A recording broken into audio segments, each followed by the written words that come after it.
Matematikari buruzko hitzaldia. Gogor, ezta? Ez dakiz, pentsatu zen duten jakitean matematikari buruzko hitzaldia izango zela. Bai? Beldurra, batez ere letra arloko irakaslentzat, zenolako oroitzapenak, ezta? Igual batzuentzat, amaiz gaiztoak ere. Ze zaila ziren matematika. Eta askotan, arrazoia ari zegoen. Ezkeni, zen honako matematika irakasle txarra izan nuen. Eta hortik aurrera ja, matematikak ezin ulertu, ezin ikusi, errua irakasle izan zen. Izan diteke, segurazki, bai? Noiz behin kabientzat da, baina beti, edo zen arrota bezala, matematika irakasle onak, txarrak, oso onak, oso txarrak, denetarik. Adibidez, gubiok matematika irakasleak gara. Oso onak. Egia da gure gizartean oso betidanik onartuta dagoela matematika zaila dela. Are gehiago zango nukerik zailena dela. Oso zanguratsua da Eusko Jaurlaritzak behin egin zuen orain dela gutxi irakaslea naiz kanpaina bat. Irakasleen lana aldarrikatzeko eta prestigio emateko. Eta 30 segundoko iragarki batean esaten zuen, ni irakaslea naiz. Gai ulertezinak ulergarri egiten ditut, besteak beste. Eta irudia zer zen, arbelan, zer zen? Formula matematikoa ez beteriko. Gai ulertezinak ulergarri. Osa que, bale irudi baietz, zaila direla onartuta dagoela gure gizartean. Are gehiago zan nukenik. Onartuta dago ere, halako galdera bat, zertarako hainbeste matematika. Nire bizitzarako, nire betiko bizitzan, eguneko bizitzan, hainbeste matematika zertarako. Haigu, matematika irakasleek askotan izan dugun esperientzia, honako hau da, ikasle batek altzatu eskua eta galdera egin. Eta honek, zertarako balio du. Oso ohikoa da hori. Eta benetako galdera ez da hori, ez da matematikaren aplikazio buruzko interesa duela, ez da bizarek ez. Benetako galdera da, zergatik ikasi behar dugu rollo. Nire bizitzan, integralak nire bizitzan zertarako. Deribatuak zertarako. Hori da benetako. Ez dakit, hain zailak dira, gure bizitzatik hain urrun daude matematika. Horri buruz hitz egiteko, gaur konbidatua daukagu Enrique Zuazua. Eta nik ez dakit hain zaila diren matematikala ez, baina zaila dena benetan da Enrique Zuazuaren kurrikuluma laburtzea. Hori bai zaila dena. Eta horretan zailatuko gara.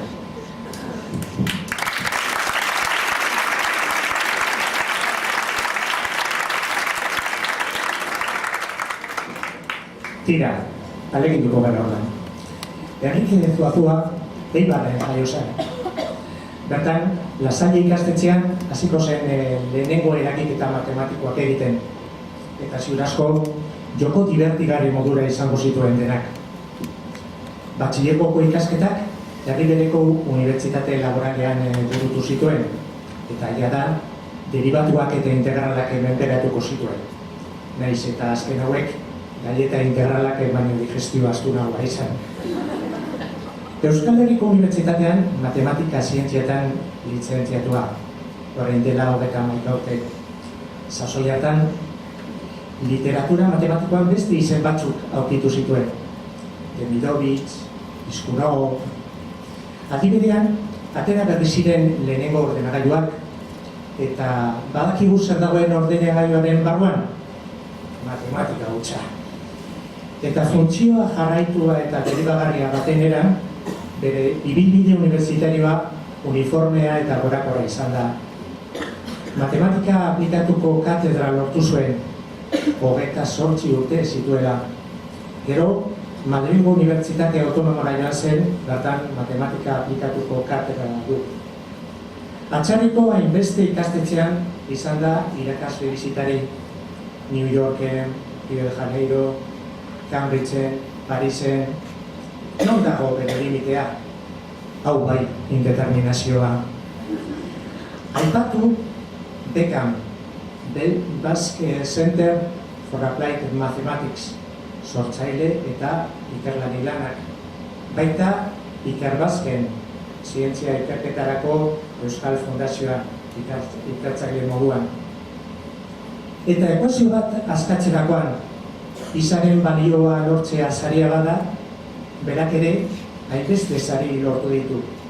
Besteak beste, Zientzia eta Teknologiako Euskadi saria 2006an, Julio Rey Pastor saria nazionala 2007an, Humboldt ikerketa saria Alemanian 2013an, Frantziako Lorraine Unibertsitatean honoris causa doktore izendatua 2014an, eta aurten, Europako Akademian kide izendatu dute. Baina matematika zabaldu behar da, edatu uin funtzio modura. Hori dela eta, bere lan divulgazio ugaria, hainbeste aldizkari zientifikoan ez ezik, ohiko komunikabideetan ere aurkitu aldugu. Garan, Deian, Onda Baskan, Euskal Irrati Telebistan. Gaur bertan eta oraintsu halako saio batetik etorri zaigu. Koronario modura eta amaitzeko, azpimarratu behar dugu bere baikortasuna, bere irmoa matematika uin frontearekin baliatuz, eta batez ere bere implikazioa euskerarekin eta hezkuntzarekin. Berak esaten duen moduan, helburu bata gure seme-alabei utziko digun Euskal Herria hobea izatea. Aldez aurretik, gurekin egoteagaitik eskerrak emanez, hitza ematen diogu Enrique Zuazuari.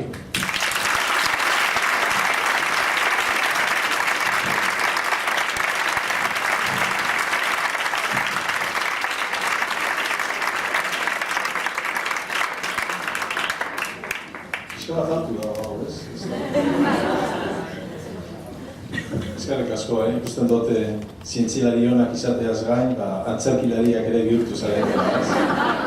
Baina irakaslea izatea hori da, azkenean, komikoak bihurtzen gara, pixka bat jentearen interesa hor mantendu garaiean. Eseri nahi aurki horietan eta topatu ditut eroso egiak. Eta zuek entzuten gogoratu nahi, lehen lasai alpatu duzu. Nik lasaien egon baino lehen egon nintzen urtegiz Eibarko ikastolan. Eibarko ikastola garaian, zan 1876an, ez? Eta 1900. Eibarren danak egon da zaude, danak egon da zaudete Eibarren, danak egon zarete Eibarren sarri, ez? Azkenean hain leku ederra, Donostia eta zare dute, baina Eibarrekin konparatuta zer da Donostia. Eibarko ikastola zegoen korrida plaza parean, eta hau usten dut grabatzen ari dela, baina nik uste legezkoa dela esan behar dudana, garaian zegoen korrida plaza, Guardia Zibilen kuartela eta ikastola. Gaur joaten bazarete, dago korrida plaza, Guardia Zibila eta ikastola ja ez dago hor. Ze garaian ikastola ziren baku batetan gelabi, alboan, bata bestearen ondoan, bazegoen baina gainera ate bat alde batetik bestera pasatzeko, biak komunikatuta zeuden, bazan izango zen garaje zahar baten, karo, nik garaian oso txiki izan nik gelak handiak ikusten dituen, baina seguruenik tokia oso txikia zela, eta orduan geuden bi taldetan banatuta, eta ez ginean, nire taldeaz, igual izango ginean ni eta beste ni baino urte gehiago zituzten umeak eta goratzenen ere klasean zegoela adibidez Odile Cruzeta, ez? Gaur egun Euskal Irratiko zuzendaria dena Ibarta Garraika, ez? Eta gogoratzen dut esaten zigutela, andereñoak oso jende atsegina ziren, eta andereñoak esaten ditut, ze 3 hilabetez behinero aldatu egiten zituzten, ze normalean kartzela aldatu egiten zituzten garaian, ez? Egun batzutarako behintzat. Eta esaten ziguten beti patixoan euskeraz egiteko. Eta usteko garaian betetzen genuela arau hori, orain ez dut uste betetzen genik, ez? Orain eskoletan da askotan entzuten da bera, ez? Baina, bueno, ni badakit gaur egun hemen Euskal Herriko hizkuntza eredua eta irakasleentzat batez ere eleaniztasuna dela, ez? Inglesa, erdera, euskera, osea, que ja, zenbat gehiago egiten zu, ez? 3 hizkuntza nekoa da, ez? Baina, bueno, gaur euskeraz, ez? Inglesez ere egin algo genuke, ez? Zanda, if, between, baina euskaraz egingo du. Orduan, bueno, gero lasaien egon nintzen, eta lasaien badeun Don Pedro, euskaldun jaton bat irakasle bezala, eta arek matematika irakasten zigun, eta, bueno, karo, ja, 12-14 urtekin gauza gorantza, aldaz gorantza jarri zirenean, eta klasetako azterketak desastre bat izaten ziren, eta Don Pedro etortzen zanean azterketak zuzenduta lehenengo fila zegoenari esaten ziren, mesedez, joan zaite zuzenaria garen gana, eta ekarri aspirina, buruko mina ematen zion, ateratzen ditzen dotak, ez?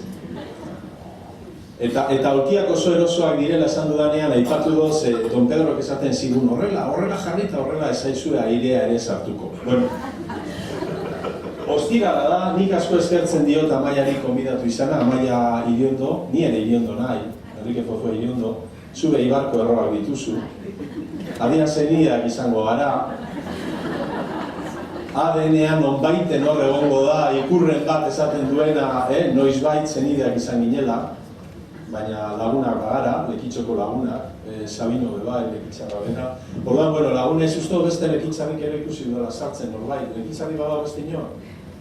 Lekeitio, Bizkaia. Uste dut, ez dago beste inor, bakarrik zuen. Ez, ikusi dut norbait aurpegi izan honen bat, dale.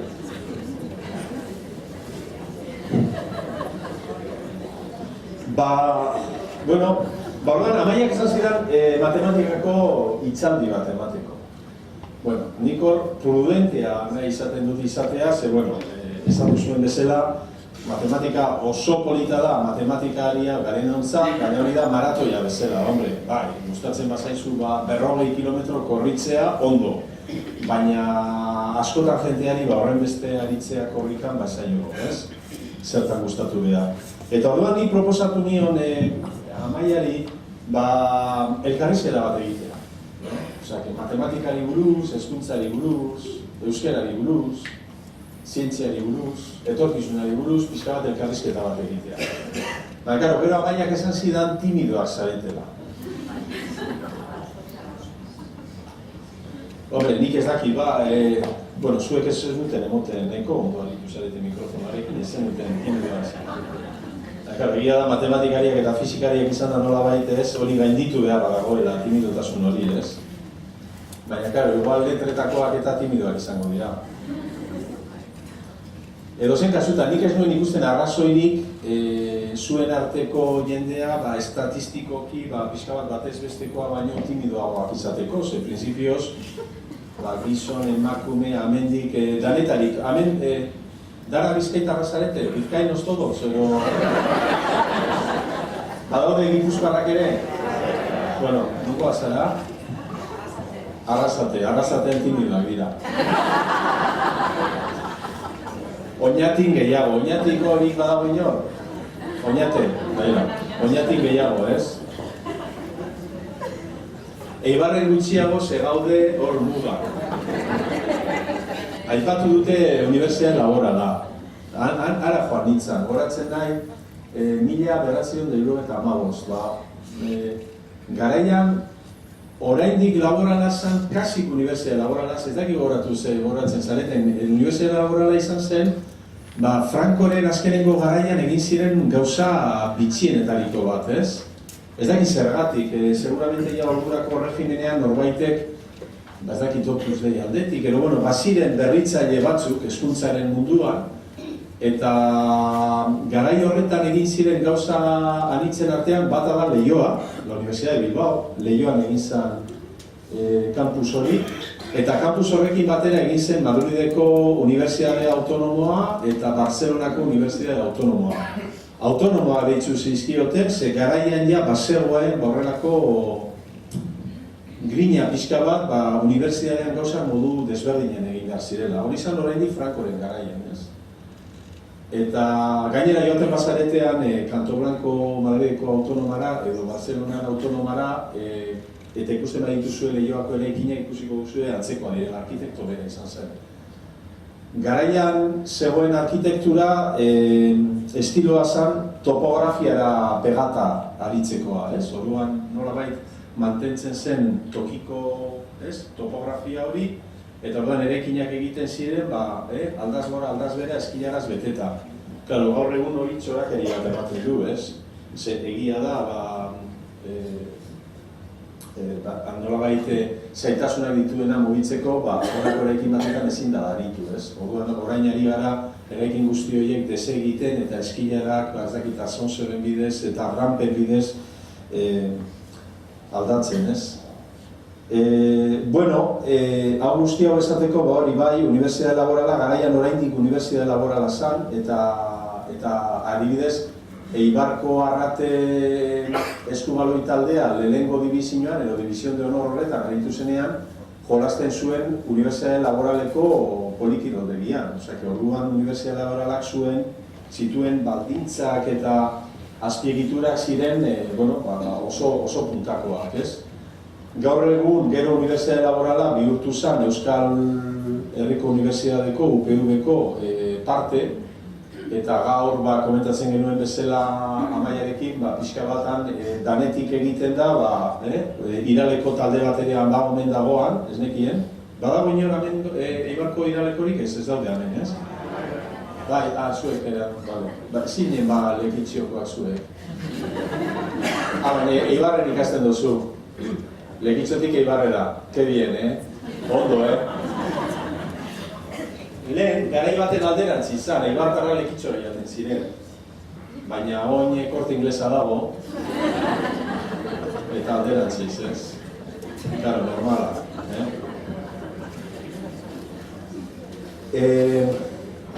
Hor, geratu dira azpiegiturak oso handiak dira eta horri edukine ematea garaian ume asko ziren, ez?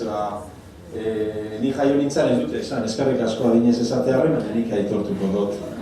Ni jaio nintzen 61 eta uste dut hor izan zen Espainian eta hemen Euskal Herrian inoiz egon diren ume gehien, ez? Badago beste 61 Bai, batzuk, ondo. Egiten baduzu ez da beti dago norbait 61koa.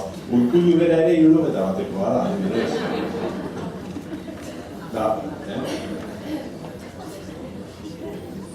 Eta orduan eraikinak eta dimentsionatu ziren garaiko populaziorako, asko zaila jente gutxiago dago, baina, tira, azpiegitura ederra da eta gauza anitzak bertan kokatzeko modukoa, ez? Eta iralean egotea, benetan asko prostitzen nahi. Badago baita ere lizentziatura berri bat, energia, zelan esaten da, berriztagarriak, renovables, ez? Claro, hori, importantea da, hizkuntza eta zientzia, ez? Adibidez, badago kontrolaren teorian feedback konzeptua, ez? Eta orduan joaten bazara hiztegira erderaz, feedback, inglesez esaten dana, erderaz esaten da mekanismo de retroalimentación. Orduan, orain hori entzun da gero, galdetu aldiozu zure buruari zergatik erabiltzen da inglesa zientzian, ez? Feedback, edo mekanismo de retroalimentación, norberak aukeratu zer den errezago, ez? Euskarak zelan esaten da hori? Sabino, galdera. Mecanismo de retroalimentación, en vasco.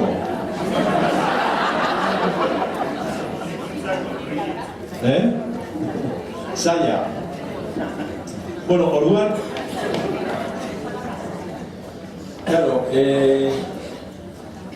banekien, astu zait, baina igual etorreko zait burura. Zer ordura arte daukago hemen? Ordurako bururatzen zaira.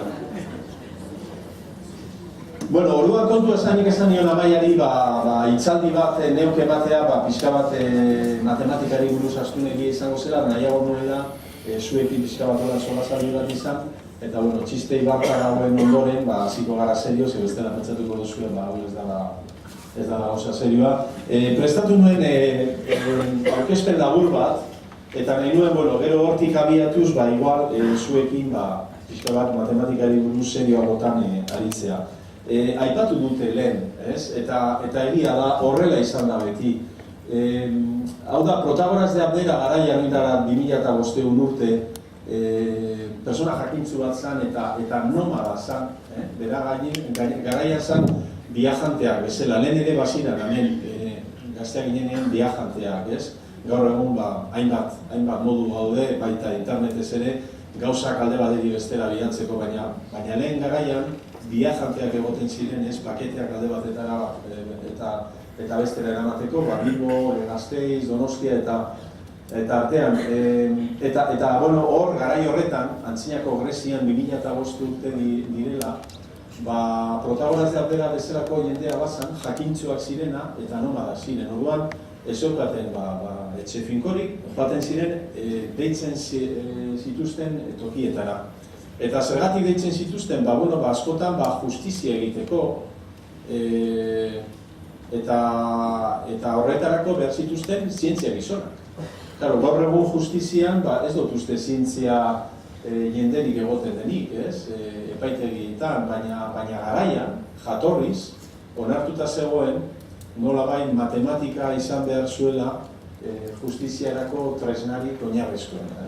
Eta egia da horre izan behar dela, azkenean herentzia bat banatzeko edo zoru bat zatitzeko eta bakoitzak area berbera eraman dezan ziurtarazteko, hor nola baiteko matematika eta logikaren tresnak behar diren. Eta Protagoras berak esan zuen garaian, gizakia dela gauza guztien neurria. Eta nik uste dut esaldi oso interesgarria dela, norberak pixka bat bere kabuz hausnartzeko eta bere nola baiteko esparrura eramateko, ez? Zer esan nahi zuen horrekin Protagoras? Nik uste dut esan nahi zuena da, azkenean gizaki bezala gorputz bat daukagula, eta gorputz hori dara gure tresnarik nagusiena, gure gorputzarekin egin alduguna, pentsatu eta hainbat gauza egin alditugu, baina azkenean azaltzeko orduan gure espresioa, gure zentzumenak, gure gorputzari lotuta daude, eta orduan gorputza da gure tresnarik nagusiena, baina baita ere da gure limitazioa, ez? Adibidez, zergatik daramagu erlojua, zergatik eramaten dugu erlojua. Daramagu batzuk, ez? Goratzen nahi dela gutxi, gazte bat ikusi nuen, etxinan egon nintzen, gazte bat ikusi nuen, konturatu nahi hemen gazteak ez duzutela erlojurik eramaten, zergatik, zertarako, zela zertarako erlojua eraman, ez? Baina ezke orain ja ordua telefonoan daukagu, egia da, ez? Hone dira antzinako ohiturak. Baina edozein kasutan, denboran hartzeko erlojua behar dugu, telefonoan ero eskumuturrean, baina erlojua behar dugu. Eta hori da guretzat denboraren dimentsioa berezia dela, ez? Hiru dimentsio espazialak nolabait begiekin neurtzen ditugu. Eta bertan higi ere egin algara, gora, bera, aurre, atzera, esker, eskuma, mugitu algara espazioa, baina zoritzarrez denboran ezin gara mugitu. Mugitu alko bagina, seguramente gure iraganera bueltatuko ginen eta hartu genituen erabaki batzuk aldatu egingo genituzke. Baina zoritzarrez edo zorionez, hori ez da posible. Zorionez esaten dut ze horrek nolabait gure bizitzan horrelako nolabaiteko loteria bat zorrarazten du. Atzera joan alko bagina, gure erabakiak aldatu eta nolabait gure determinismo bat sortuko genuke gure bizitzan. Baina zelan ez dugun hori egin ahal, nolabait gure bizitza askoz ere zoriaren menpekoa da, ez? Orduan, Protagorasek esan zuen bezala, gauza guztien neurria gizakia da, gure gorputza da. Eta egia da, azken batean esaten dugu, hau txikia edo handia denean horrek zer esan nahi du. Nolabait guretzat gu garala neurria, horregatik esaten duen lehen ere, Eibartar txiste horietan aipatzen nuen nola txikitanik gela haiek handiak ikusten dituen, baina ez ziren handiak, zen ni hortik zabetan pasatzen nahi, oin begiratzen dutan lehiatilatik, oin usten dut soziade bat dagoela, txoko bat dagoela han, eta oso leku txikia da. Eta garaian hor ginen gela bi, eta bakoitzean 40 metro izango ginen, ez? Orduan oso relatiboa da dena, eta azkenean gu gara gure neurria.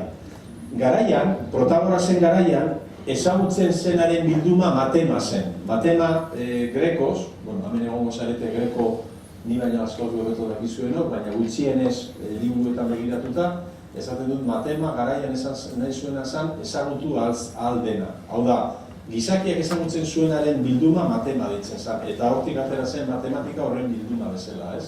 Eta matematika horretatik, Protagorasek eginiko lana beste batzuk jarraituz, gero sortu ziren logika, zuzenbidea, filosofia eta beste zientzi guztiak, ez? Beraz, matematikari esanik, nolabait gauzak neure eremura eramango ditut, eta esango dugu matematika izan dela betidanik nolabaiteko gizakiaren kulturaren zentru bat, ez? Izan ere, gure gizartea zer nolakoa den eta nola antolatuta dagoen begiratuz, agian esan alda matematika eta hizkuntza direla nolabait zutabe nagusia, ez? Matematika pixka bat zientziaren oinarri bezala, eta hizkuntza komunikazioaren bide nagusi gisa, ez? Gero, Protagorasen garaian, konturatzen nahi, pantaila ez dela guztiz ikusten, baina, nahiko ikusten dugu. Protagorasen garai berean, pitagorikoak ja baziren, eta pitagorikoen helburua zen, badakizu ezala eskola, sekta antzeko bat, ez?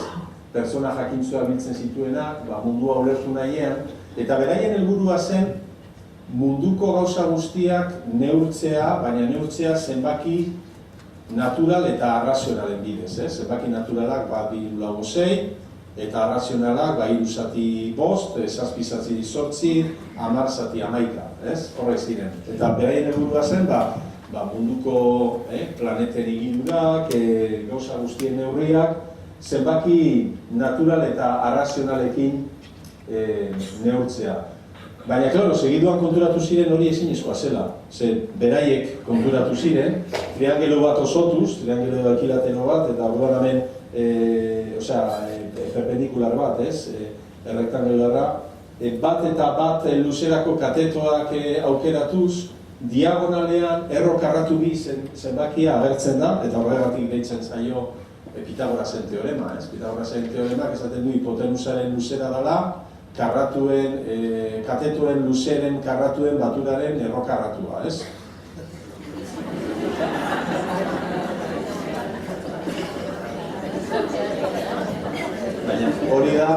Hori da, Leioan euskera zientifikoa kurso bi egin dituelako. Garaian, lehenengo fisik ikasi nuen Jose Etxeberriarekin, Eibartarra bera ere, pero gutxienez Eibarren jaiotakoa, gero Bilbotarra eginda. Eta gero, laugarren eta bosgarren mailan garaian erakusten ziguten euskera zientifikoa. Garaian zen proto-euskera zientifikoa esango nukenik, ez? Eta izaten ziren, gure irakaslea ziren zeuden hiru fenomeno, bata Kepa Altonaga, bestea Martzelen Zuntza eta bestea Txankar. Odrio Zola uste da Txankar.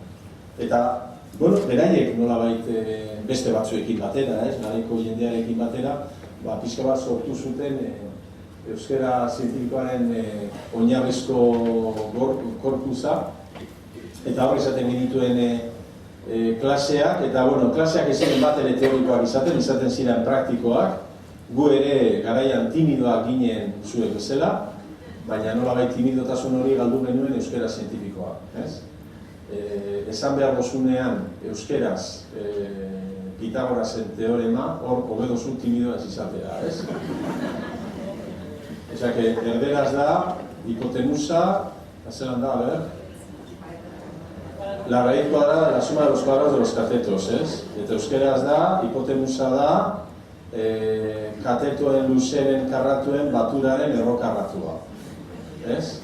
Eta badengoaz hori, hori telebiztaren eman beharko genuke horrelako programa batzuk da, ez? Bueno, erderaz baino igual gutxiago, eroituta gaudelako gehiago, ez? Vale. Bueno, hori da. Orduan, eura konturatu ziren, errokarratu bidala hipotenusaren luzera, eta zenbaki hori irrazionala da. Ezin da jarri zenbaki irrazional baten bidez. Orduan hor, kriston eztabaida esan zuten eskolan, beraien eskolan. Osea, hori da alderdietan bezala, krisia da horrean zer egiteko alderdia desegin, zatitu edo disimulatu, ez? Alderdi politikoak egiten dutena da beti disimulatu, aurrera jo, ez? Baina hor nolabait onartu behar izan zuten, bueno, zientzialaria gara, filosofoa gara, egiaren bila gabiltza, zientziaren programarekin konpromisoa daukagu eta aurrera jo behar dugu. Orduan, matematika garaian, gure garaian ikasten zenean, deitzen zitzaion ciencias exactas. Eta gero aldatu egin zuten, gero esan zuten, baztertu egin zuten ciencias exactas izenburu hori, eta hori matematika lizentziatura deitzen zaio.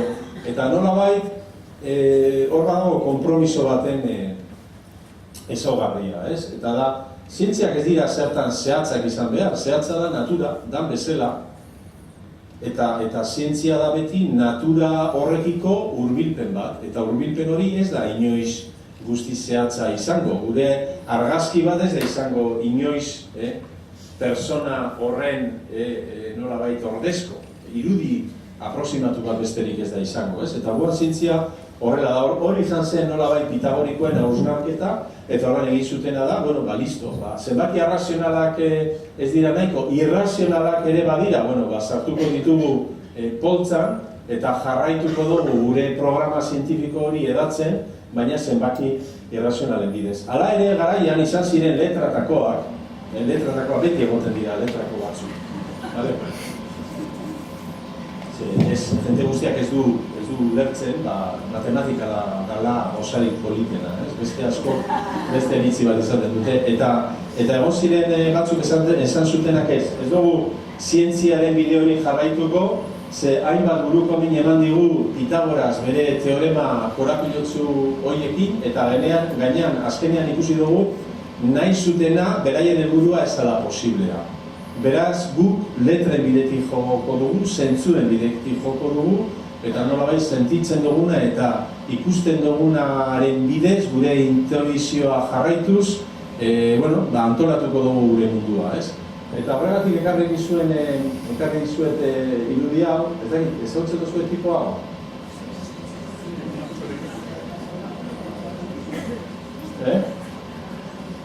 Claro, alderantzi begiratu behar, ez igual horrela gaitan ikuetan nula. Irudi hori ekartzen dut, pixka bat begiratzen badozue konturatzen zarete zer gertatzen ari den, ez? Konturatu zarete jadanik zer gertatzen ari den irudi horrekin? Zein den bosta sola zaigu, ez dakigu, zein den, baina irudi hori imposiblea da, ez? Monstrua da, irudi hori dago nolabait ordenagailuaren bidez, hau eta hau atzekoa dira, hau eta bestea biratuta daude, eta hemen ikusten dugu zelan irudi honetan, nolabait ahoa eta begiak okertu egin ditugu, ez? Baina hori konturatzen gara ondo, irudia goitik bera ikusten dugunean. Baina betik gora ikusten ari ginelari, kostatu egiten zaigu hori narabaitzea. Nuzot, lehenengo begiradatetan behintzat, hemen esaten dugu, tipo hau, itxura hori dauko, egibarrez dago, eta, bizarra eta perilla hori, Sabino estiloa. Eta orduan, horrek nolabait konfirmatzen du Protagorasek esan dakoa. Egia da, gure gauza guztien aurria gizakia dela, baina baita ere nolabait gure gorputzaren mugetara loturik gaudela. Gure gorputza da baita ere gure muga, eta gure gorputza nolabait goitik bera antolatuta dago, eta gauza goitik bera ikusteko beharra daukagu ulertzeko. Hor ikusten da argi zer nolako mugak ditugun eta zergatik zientzia behar ditugun. Richard Feynman famatua, Richard Feynman, Nobel saria 1975, hau izan zen nanozientzian sortzailea, berak esan zuen esaldi famatu hori, toki pilo bat dago hor azpian, esaten moduan, nanoaren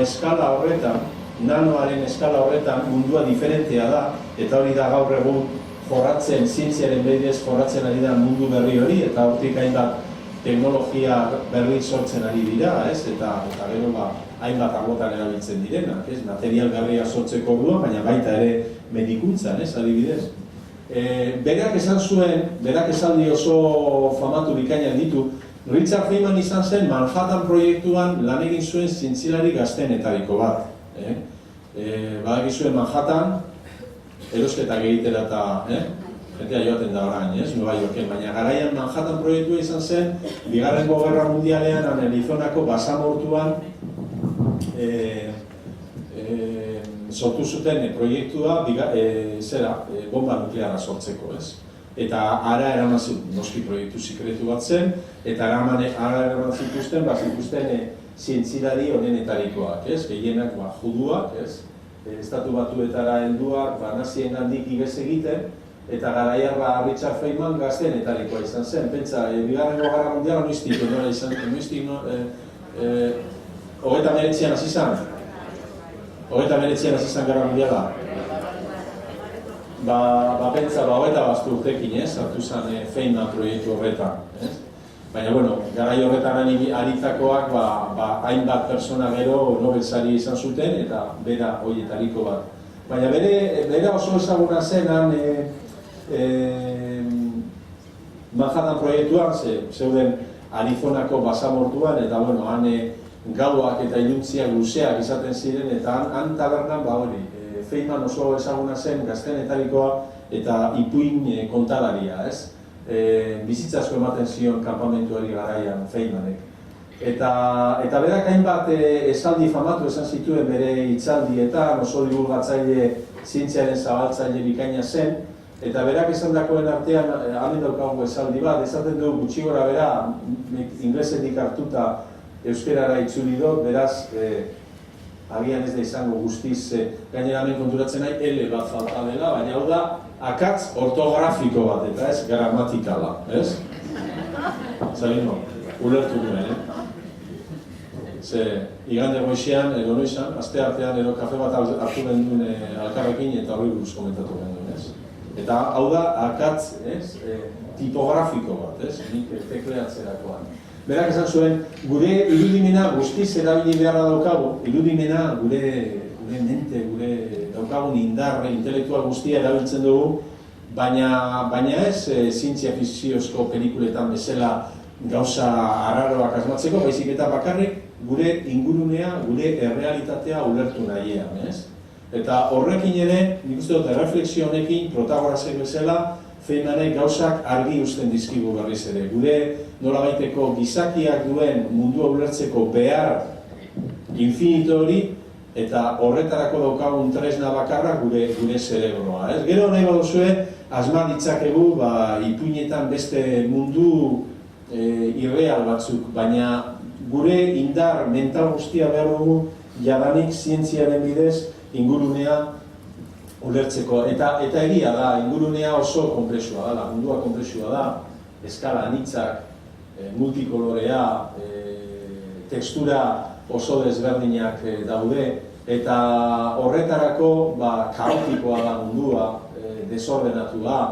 Beraz, zientzia guztia, gure indar intelektual guztia behar dugu bakarrik, naturan ikusten ditugu gauza arruntak, bakoitzak hemen irudietan ez dakit oso ondo ikusten da, baina abereen, gorpuen nola baiteko, zen esaten da patroia, euskeraz? Patroia, koloreetan sortzen diren patroiak, eta horrelako gauzak ulertzeko orduan, meteorologia, astronomia, bizitza, evoluzioa, horrelako gauza, danendako biztakoak diren gauzak ulertzeko, guztiz beharra daukagu zientzia eta horretan beti oinarria matematika izaten da, ez? Matematika, lehen esan dugun bezala, zehatze izateko asmotan beti aproximazio bat da, batzutan pausoak erraz ematen dira, beste batzutan kostata, ez? Badago historio famatu bat, Fermatena, denok ezagutuko entzundak izango duzu, Fermaten teorema, Fermatek berak zegoen ekuazio hau aztertzen, eta hau da Pitagorasen teoremarekin lotuta, n berdin bi denean, hau da berriz ere, nolabait, Pitagorasen teoremakin lotuta dago, n berdin bi denean ebazpenak aurkitzea ez da zaila, ez? Adibidez, zelan da, x hiru bada, hiru karratu bederatzi dira, lau karratu 16, bederatzi gehi 16 25, eta 25 da bosten karratua, ez? Orduan, n berdin bi denean, ekuazio horren ebazpenak topatzea oso erreza da.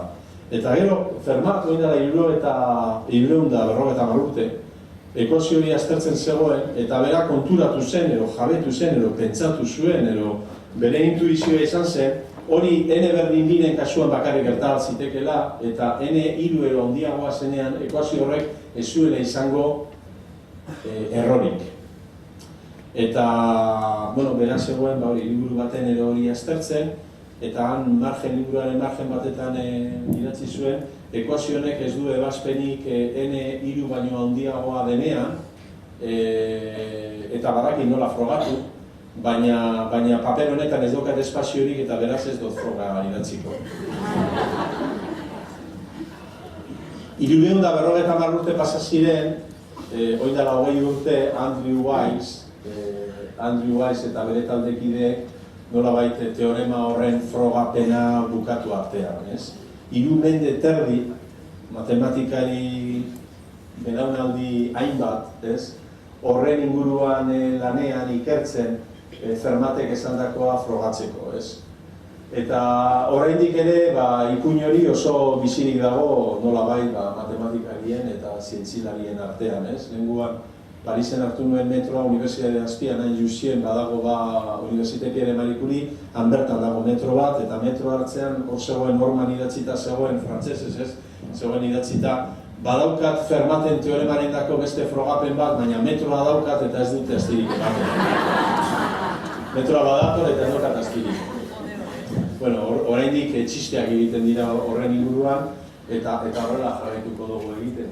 Baina, karo, pixka bat historiari begira, da gero igual erakutsiko zuen liburu batetik ateratako fotokopio bat ikus ezazuen nola ziren gauza garaia.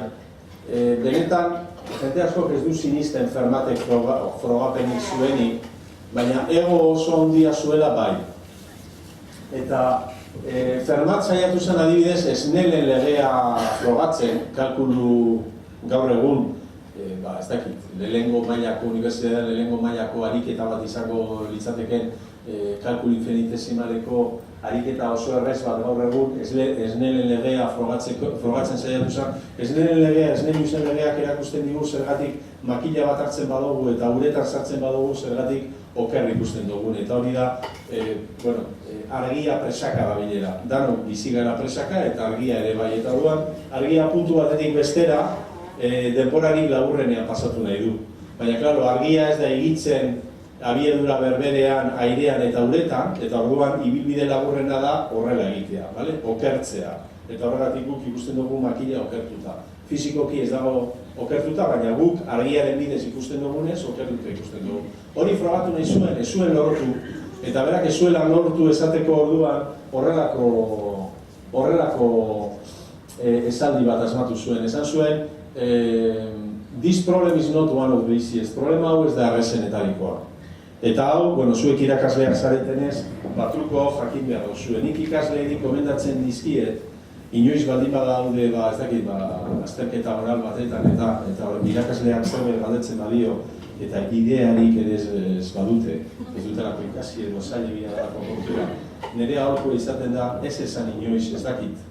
Esan, irakaslea, galdera hau ez da errezenetarikoa. Asko ere, doktorea hau pedatzen dira.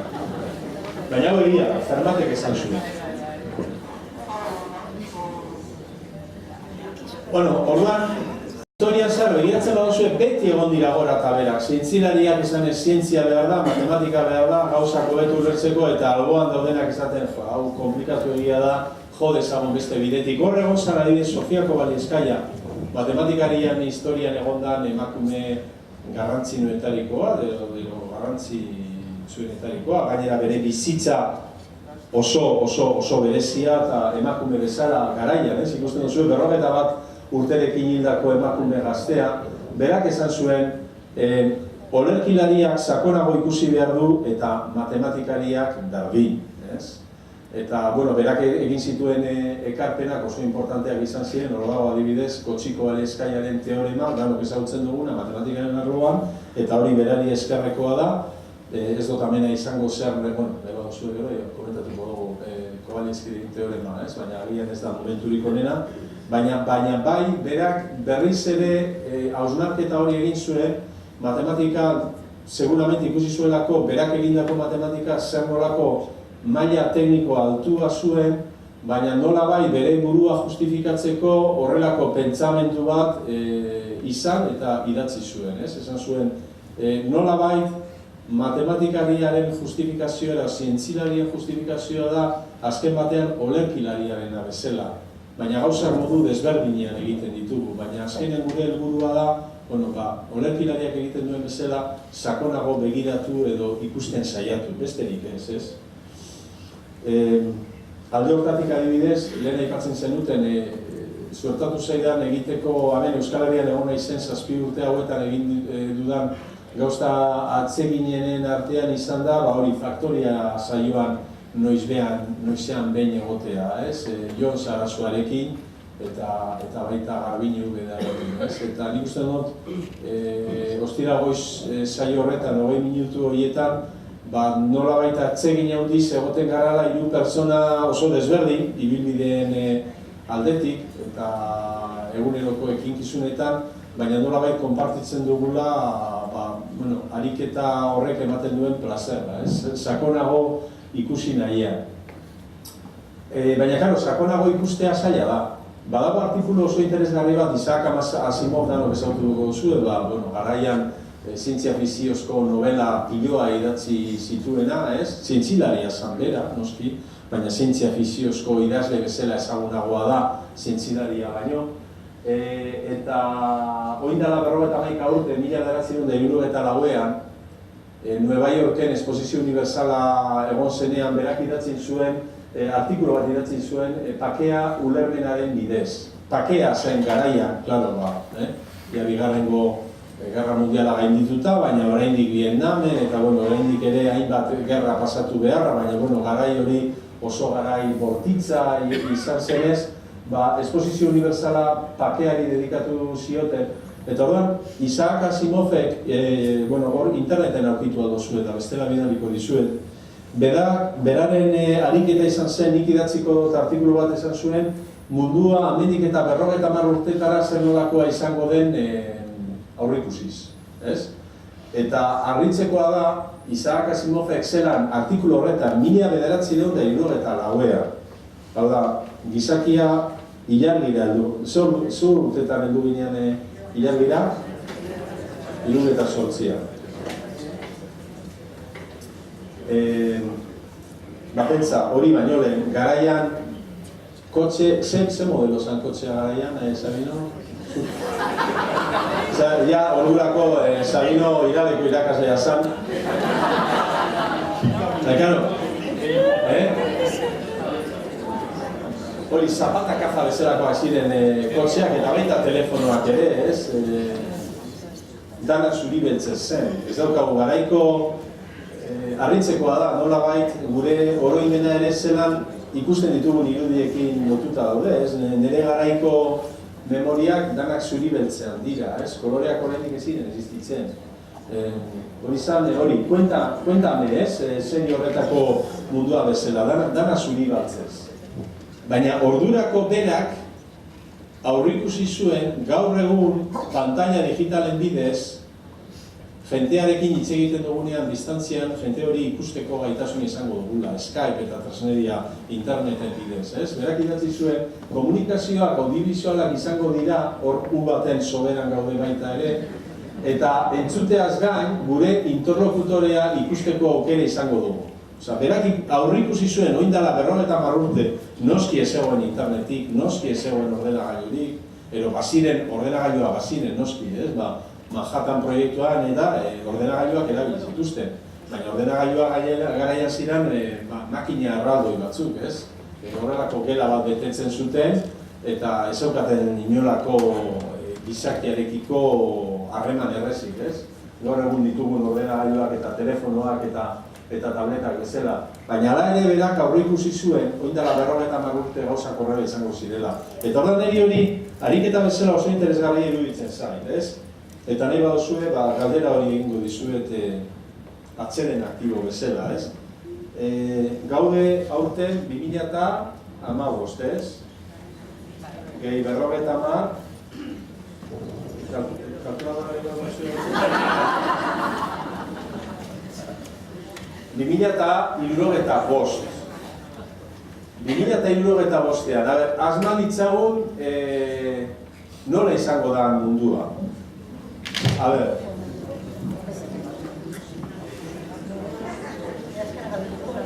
Zer gauzak izango dira gaur existitzen ez diren gauzak nola izango dira hemendik 50 urtera?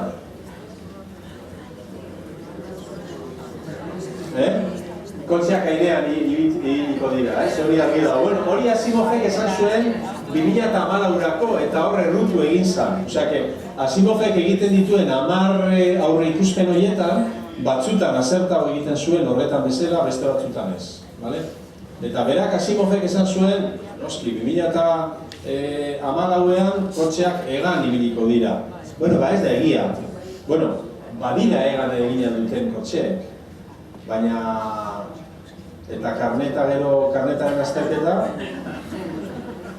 ez teorikoa, baizik eta praktikoa, ez?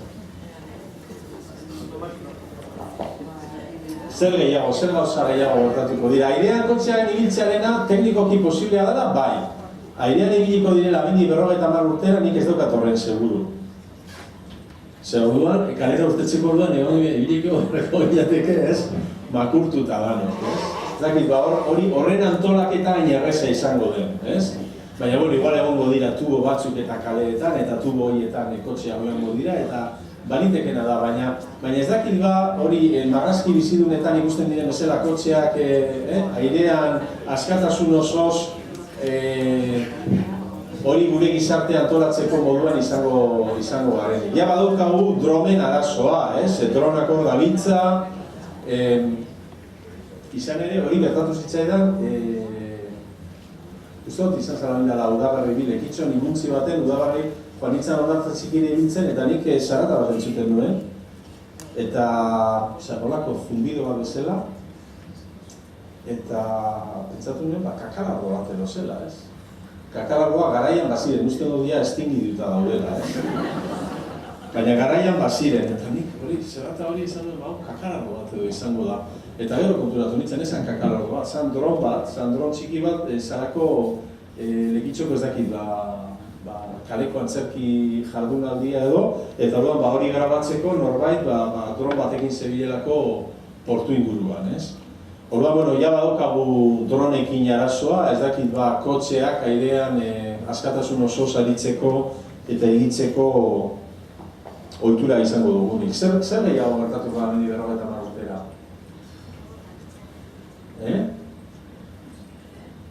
Nork irabaziko ditu hauteskundeak hemendik 50 urtera?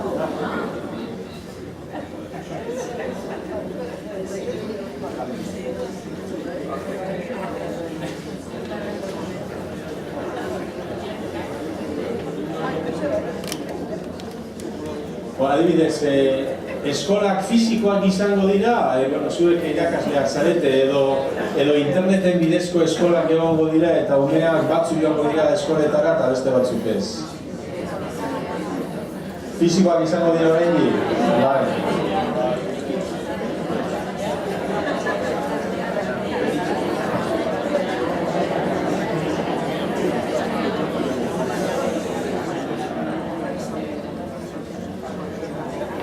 Zenbat urtetakoa izango da bizitza esperantza? Luzatu egingo da gehiago edo laburtu egingo da? Luzatu gehiago? Bai.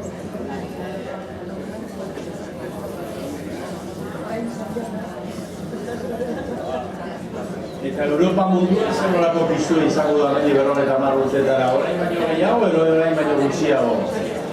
Gutxiago? Bueno, hainbat galdera daude, ez?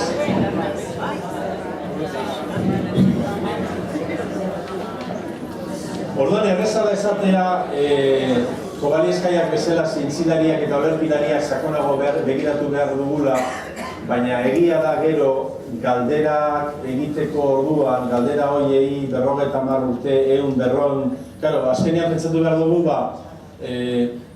esaten danean adibidez, bueno, euskeraren, ez? Euskeraz ari gara, ez? En basko, no? Euskararen jatorria ez ezaguna dela esaten denean. Neri hori zientzileri bezala oso zaila egiten zaitu gertzea. Zelan izango da ez ezaguna euskararen jatorria. Euskararen hemen ez dago baina memoria segiduan galtzen dugu. Bueno, galtzen dugu euskaldunok, ze beste herrialde batzuetan memoria ez dute ainarrez galtzen. Badakizue Zapatero joan baino lehen egin zituen gauza, bikain eta batzuk bitxiak ere bai, baina bueno, interesgarriak oroar egin zituen gauzen artean, sortu zuen lege bat, sefardiak Espainiara bueltatzeko erraztuz, eta bueno, garaian joan ziren judu horien, hurrengo belaunaldiak berriz ere Espainiako pasaportea eta nazionalidadea berreskuratzeko aukera emanik, ez? Baina, klaro, ematen diote, judu horiei ematen diote Espainiako nazionalidadea, baina nolabait zertifikatu behar dute beraien dirala, nolabait garaian, 1982an, ez? Hemen ziren juduen deszendenteak direla, ez? Eta harritzekoa da, juduen gizarte horretan nola hori nolabait, ez dakit nola, baina nolabait egiten duten, ez? Ez dakit nik hemen edozeini galdetu ezkero eta zure oindala 500 urteko zure jatorria zein den, zaila, ez? Orduan, euskararen jatorria ez ezaguna dela esaten denean, niri oso zaila egiten zientzilari bezala ulertzea, ez? Baina, bueno, segiduan hasten dira kontatzen eta, claro, konturatzen gara, 2500 urte direla protagoraz de aldera. Ari gara, 2500 urteko garaia oso urrun ikusten dugu, eta ez dago baino urrun, ez? Azkenean, belaunaldi batetik bestera zenbat urte irauten dira, 25 urte. Osea, que 100 generazio atzerantz jota, ja protagoraz de alderaren garaian gaude. Orduan, imagina dezagun mundua zenbat buelta eman behar dituen hemendik eta beste 2000 urtera, ez? Oso zaila da etorkizuna aurreikustea. Eta hori da azken batean zientzialarien egitekoa, eta horregatik zientzia da zaila, baina baita ere apasionantea, ez? Alan Turing, hau ere famatua, ez? Ezagutzen duzu Alan Turing, ez? Enigma filmearen bidez oso ezaguna eginda, hau da, Inglaterrako nolabait zientzilari bikaina eta informatika modernoaren sortzailea. Pelikula horretan ikusten da nola bera da Enigma proiektuaren burua, ez? Hori ja Europan, eta Enigma proiektuaren helburua zen, Manhattanen proiektuaren helburua zen bomba atomikoa sortzea, Enigmaren helburua zen alemanen komunikazio kode izkutua haustea, eta, claro, Alan Turingen proposamena oso berritzailea izan zen garaian. Alan Turing kodea aztertuz konturatu zen gizakien baliabideekin ez zirela izango kode konplexu hori apurtzeko gaitaz gai, eta horretarako sortu zuen makina. Garaian hori ere oso gai kontrovertidua izan zen, jendeak esaten zuen tipo erotuta dago, zer dabil makina hori eraikitzen, makina horretan denbora piloa galtzen ari gara, alemanak gerra irabazi behar dute, baina azkenean lortu zuen. Eta hori izan zen informatika modernoaren nolabaiteko urratz nagusienetariko bat. Eta baita ere, Gerra Mundiala irabazteko aukera berriak sortu zituen nolabaiteko aurrerapen zientifikoa, ez? Gero, klaro, Alan Turing homosexuala zen, ja behin gerra bukatu ondoren, garaiko politikariek segiduan astu zitzaien berari esker neurri handi batetan irabazi zutela gerra, eta orduan homosexuala zelako hori leporatu zioten garaian, eta orduan kastrazio kimikora kondenatua izan zen, eta azkenean zianuroz beteriko zagar bati, ainkara batetan hil zen, ez dago argi oraindik bere burua berakin zuen, edo norbaitek bultzatu zuen horretara kutsaturiko sagar bat emanik, baina, badiote baita Appleen ikurra, Macintosharen ikurra, zati hori falta zaion sagarraren ikurra, ez ote den bere omenez, nola baita, bere izan zelako garaian informatika barriaren. Orduan, ikusten duzu Steve Jobs eta hauek danetan pentsatzen zuten, ez bakarrik ordenagailuak egiteko orduan, baizik eta logoa egiteko orduan ere etorkizunerako mezu izkutu bat bidali zuten. Horrela, sagar horren bidez Alan Turingek egindakoa eta baita sufritutakoa ere, erakutsi zer nolako gizarte kontraesan korretan bizi ziren eta bizi garen, inok ez du ahaztuko. Alan Turing ere ikusten zuen bezala 42 urtekin hil zen. Orduan, niri galdetzen banauzue eta 2075ean enrike zelan izango dira gauzak, ez dakat idearik ez. Ez dakat idearik ez. Ikusita gauzak nola aldatu diren 50 urteetan, amendik 50 urtera nolakoak izango diren, ez dakat idearik ez.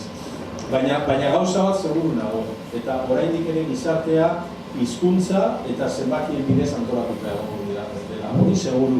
Eta zenbakiak 0-tik 9ra betikoak izango direla, horretaz ere, hori ere sinatuko nuke. Beste gauza asko ez, baina hori nik uste dut konfirmatzeko modukoa da. Baina, karo, kontua ez da ja amendik 50 urtera, lehen esaten nuen bezala, baizik eta demagon amendik eta 1000 urtera. Euskal Herria guztiz euskarazita izango da, amendik 1000 urtera. Dana jakingo dute euskaraz talean, edo jarraituko dugu, ez? Askotan hemen gertatzen den bezalanik. Abioia hartzen dozunean, segiduan nabaritzen dozu, zein dan adibidez, Bilbotarrik badago gabe? Bilboa jaien? Dos. Bueno, parkatu horrela esango dut, baina segiduan nabaritzen da, zeintzu diren, nola bai, Euskal Herrian bizi direnak, baina euskaraz piparrik ere idearik ez daukatena. Zaude batak izeko edo, zurikeko edo, aeroportua eta ikusten duzu persona bat, makina edo gizona, telefono hitz egiten ez. Eta dago telefono hitz egiten, eta dana erderaz, espainiol, gutza, dana. Baina azkenean, bukatzeko orduan esaten du, bueno, agur! Esaten du, hori euskalduna. Zentzu zabal horretan, ez? Karo, gero badago zentzu literarioago bat, ez? Garaia dena aipatzen genituen garaiko ipuinak eta garaian, beti, iraultza beti etortzea zegoen, ez? Franco hil ondoren, iraultza zan, biharrez bazan, etzi seguru iraultza izan behar zuela, ez? Eta gainera garaian, zegoen dana siglaz beteta, ez? Horma guztiak danak margotuta eta sigla oso komplexuak, ez? Danak ziren komunistak, batzuk maoistak, besteak leninistak, ez? Eta ni gogoratzen nahi behin, Eibarko kulturalean, gure kuadrian eztabaida bat zegoen, eta ez dakit norbaitek atera zuen gaina, zer da euskalduna izatea, zer da? Eta gogoratzen nahian, hango andereño emakume hura hil zan, baina garaian ja borondrez euskarazko klaseak ematen zituen andereño hura, bukatu zuenean bere klasea gure albotik pasatu zan, eta esan zigun, euskalduna da, euskara dakiena eta erabiltzen duena. Eta hori ezaitu oraindik ahaztu, ez? Baina, garai zaratatzu horretan, ez?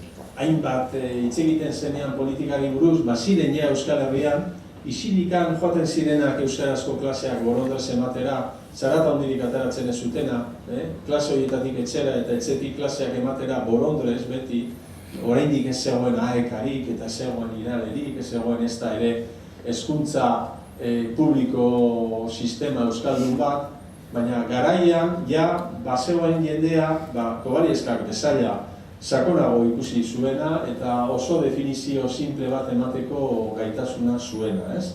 Eta nik hori, pentsa, hainbeste eztabaida entzun ondoren beste guzti horiek ahaztuta ditut, baina emakume horrek esandakoa oso gogoan dut, ez? Euskalduna da, euskera dakiena eta erabiltzen duena, ez? Eta definizio horren arabera, zoritxarrez gaur ere oraindik uste dut euskaldunen biztanle kopurua oso murrituta dagoela. Orduan, bueno, ez dakit, baina amendik urte askotara seguru zientziak ekarpen handiak egingo dituela. Atzera begiratuta ikusten dugu, ez dira hemen igual ondo ikurrak ikusten, baina oindala 2000 urte aipatzen dugu, hemen dago, hau ezagutzen zu, ez? Simpson jauna, ez?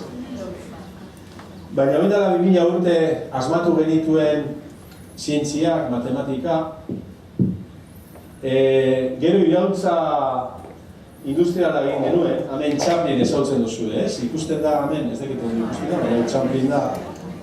Iraultza industriala egin genuen, 19. mendearen bukaera, ez da horrein luze, 100 piku urte, ez?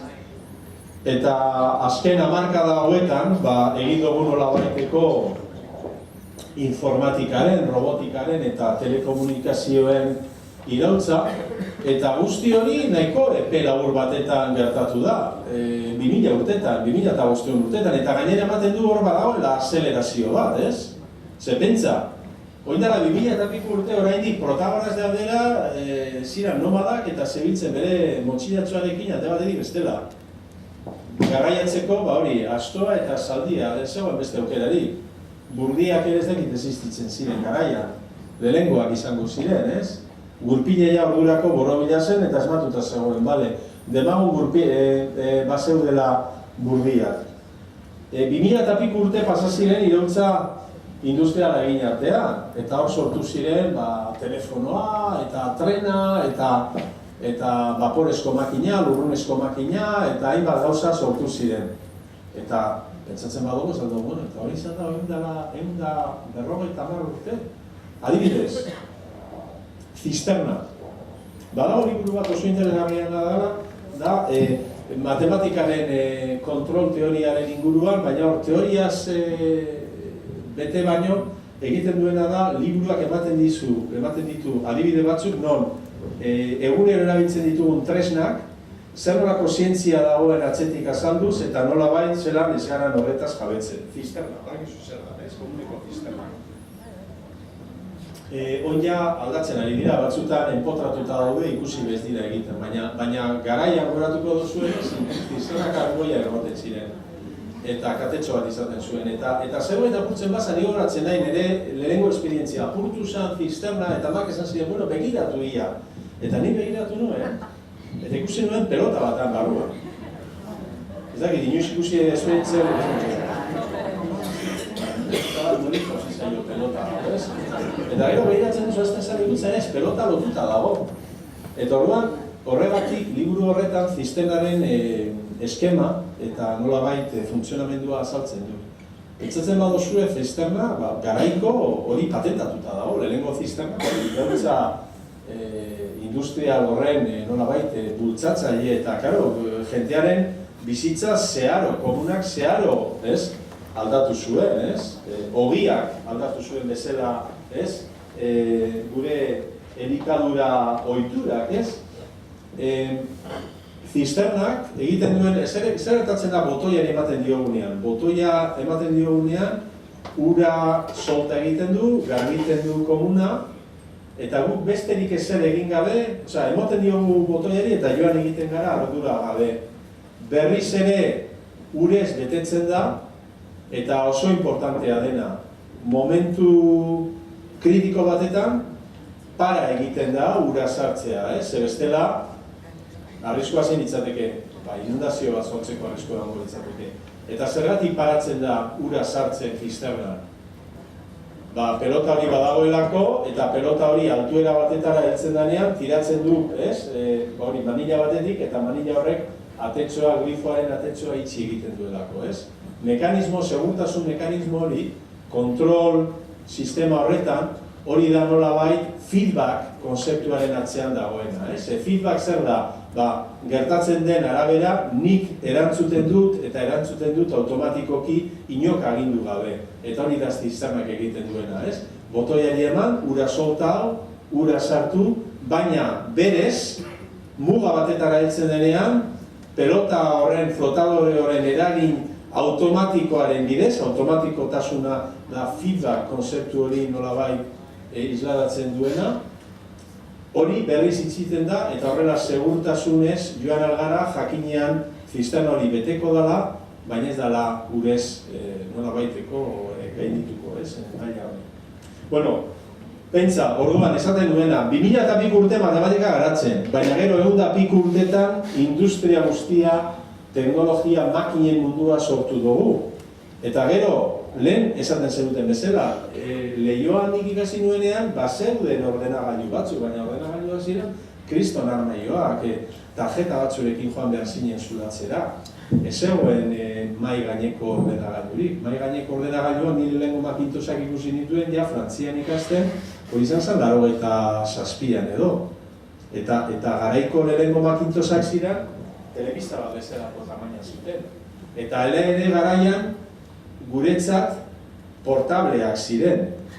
Baina horretarako bazegoen horrelako boltza berezi bat, ordenagailua bertan sartu, hartu, eta eramaten zenuna etxean asteburuan, usten ziguten laborategian, asteburuan zelan itxita zegoen, etxean eramaten, etxean gure tesi idazteko. Baina, karo, ordenagailuaren pisua igual 10 kilokoa ere izango zen. Eta hori begira, ez? Eta hori guzti hori, 25-30 urtetan. Orduan, karo, pentsatzen badugu zer gertatuko den, amendik ez dakit, 100-200 urtera, oso zaila da aurreikustea, baina seguru gaude nolabait zientziaren eta matematikaren eskutik gauza oso importantea gertatuko direla, ez? Galdera hori erantzuna ematea, zuen ja ardura da, baina seguru matematikaren eskutik hainbat gauza gertatuko direla. Lehen aipatu ditugu zenbaki irrazionalak, hau da beste zenbaki oso famatu bat, Eulerrek asmatutakoa, zenbaki irudikaria, zenbaki irudikaria, Eulerrek asmatu zuen. Karo, Eulerrek esaten zuen, ematen badizuet, x karratu berdin lau ekuazioa, erresta da, erantzuna da, bi karratu lau, bi bider bi lau. Ekuazio baldin bada x karratu bider bederatzi, oso erresta da. Iru da erantzuna, iru karratu, iru bider iru, bederatzi. Baina esaten badizuete, x karratu berdin minus bat, ez dago zenbakirik non karratua negatiboa, hori ez zen existitzen, ez litzateke egia esango, oin esango banu ez da existitzen, ez zen existitzen. Euler konturatu zen, existitzen zela bai, baina da, zala, zenbaki irudikaria, ez? Zer gertatzen zen? Karo, gizaki guztiak garai arte, ordura arte, zenbakiak margosten zituzten danak lerro batetan, ez? Minus infinitutik, infinitura. Minus infinitutik datoz zenbaki negatiboak, ez? Minus 10.000, minus 1000, minus bi, minus bat, 0. Eta gero eskumarantz, berriz ere infinituraino. Bi, hiru, lau, infinituraino, bale? Baina hor, zuzen horretan, jenteak harakatu zuen zuzen guztia, eta esan zuen ez, hemen ez dago x karratu berdin minus bat ekuazio horren ebazpena, zuzen honetan ez dago. Eta Eulerrek esan zuen, claro. Baina eske zabiltzate zuzen horretan begira. Eske badago beste zuzen bat vertikala dena. Eta zuzen vertikal horretan, gorantza baldin bazoaz bat, hor daukazu i zenbaki irudikaria. Eta i zenbaki irudikari horren karratua, beste buelta bat emonez, da justu minus bat, behar zenuna. Ordan gertatzen den guztia da, geudela leku okerrean begiratzen. Geuden guru mundua zuzen batetan kabitzen zela pentsatuz, mundu matematiko hori zuzen batetan kabitzen zela pentsatuz, eta ez, bazegoen horrelako beste dimentsio bigarrengo irudikari bat, ez? Eta dimentsio horretan zeuden gordeta hainbat ekuazio horren erro guztiak. Eta horrekin ja matematikak kriston ate bat ireki zuen, eta ekuazio polinomial guztiak, plano konplexu horretan, konpondu aldira. Azken batean, eta hori euskaldurentzat ere reflexioni, uste dut, pentsatzeko ematen duela, Eulerrek zenbaki irudikari hori sartu edo asmatu artean, edo proposatu artean, gizaki pasatzen zitzaigun zientzian, insektu planuari gertatzen zitzaiona, ez? Insektu planuaren anekdota ezagutzen duzu, ez? Ipuina, ez? Lehen kakaraloa aipatu dugu. Kakaraloa potoloa zen. Onja desagertuta dago. Usten dut, ez? Existitzen dira oraindik ere kakaraloa? Bai. Inok ikusi ditu? Bai, bueno, orduan, badira oraindik batzuk. Otola dira, baina insektu irudikari hau guztiz planua zen, zan infinituki planua. Fin-fina zen. Ezeukan inolako lodierarik, ezeukan inolako altuerarik. Eta orduan, insektu plano honentzat, euria zenean, mirari bat gertatzen zela iruditzen zitzaion. Ze insektu hori gazi joan ez, lurrean ibiltze, eta guztiz planua zenez, ezeukan inolako aurreikuspenik, ez? Altuerari buruz, sakontasunari buruz.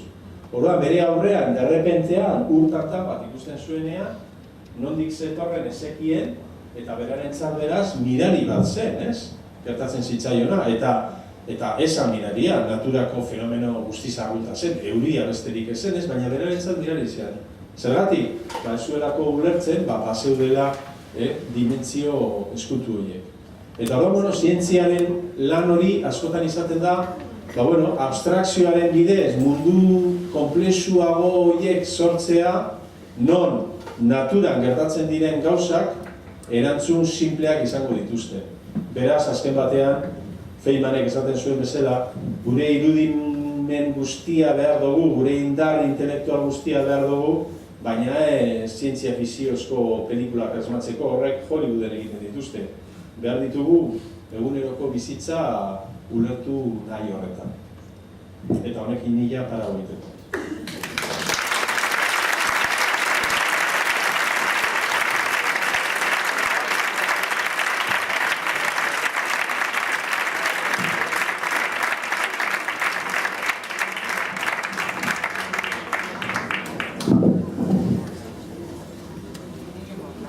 Bueno, a ver, Elizako debateetan bezala, por alusiones, inok nahi duzen idea.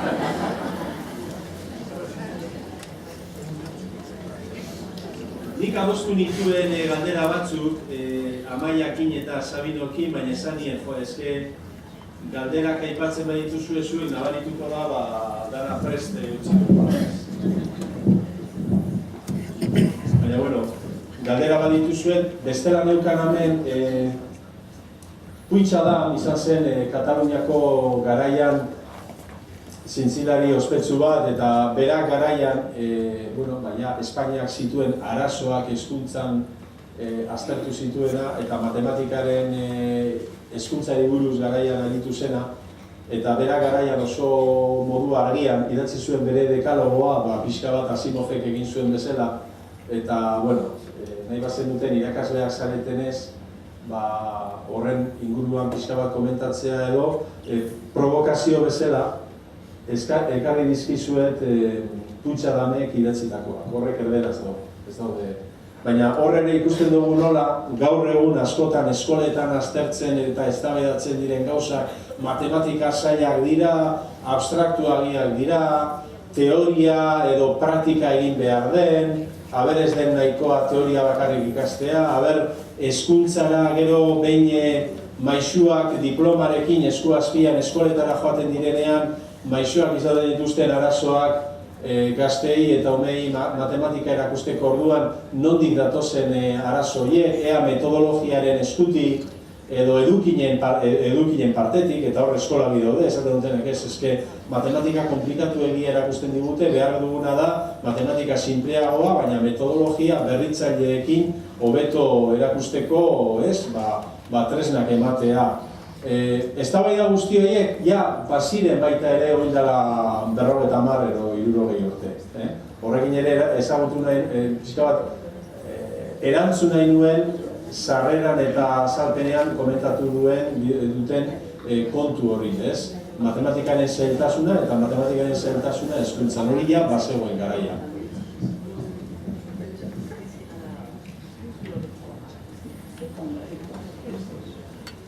Ikusten du jentea hotzak dagoela, baina eske astu dut. Lehen esan dit, aire girotu epini dutela eta aparatua nuela. Aparatzea parteatu ez nahiz konturatu.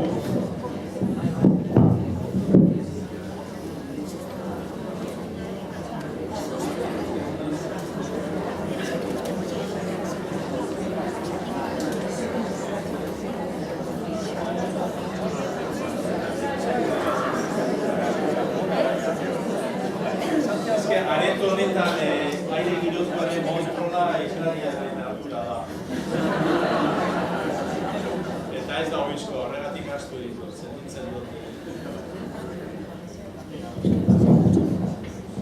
Egia da, hotzarekin zailagoa dara pentsatzea, osea, hoz dutenek ez daukazute zertan galdetu behar,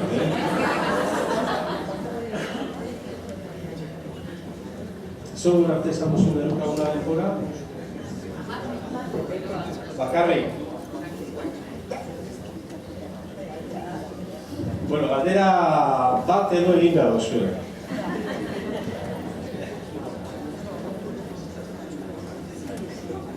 Horrela, aukera bi esaten dira galderak egiteko orduan, edo voluntario bat dago, edo bestela islariak voluntario bat aukeratzen du.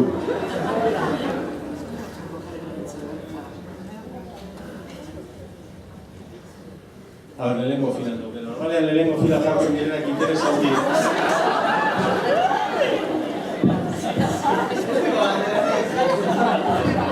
Baina zer inguru aldakitek. Hostila da, tío. Alaiko zuen, bitu zuen ondo. Bueno, a ver, lehen esan duzu, ezin dugula lehenaldira joan. Nire galdera da, ia matematikoki posible den edo izango den. Bueno, matematikoki bada, horregatik ari dira Stephen Hawking eta haurek aztertzen dutenean unibertsoaren jatorria, atzerantz begira aritzen dire ikerketak, eta hori azkenean izarretan ikusten dena. Osea, astrofisika ikertzen dutenek urrunean ikusten dela da, oin dela urte asko gertatutakoa, Eta hori atzerantz joten, saiatu algara irakurtzen ea nolabait gure unibertsoaren jatorria noiz eta nola gertatu zen. Eta hori zientifikoki egina da, baina ez da gai erreza. Adibidez, aldaketa klimatikoa orain eztabaidatzen ari dira urte hauetan, Orduan hor badira kontrobersiak ere, batzuk esaten dute horia.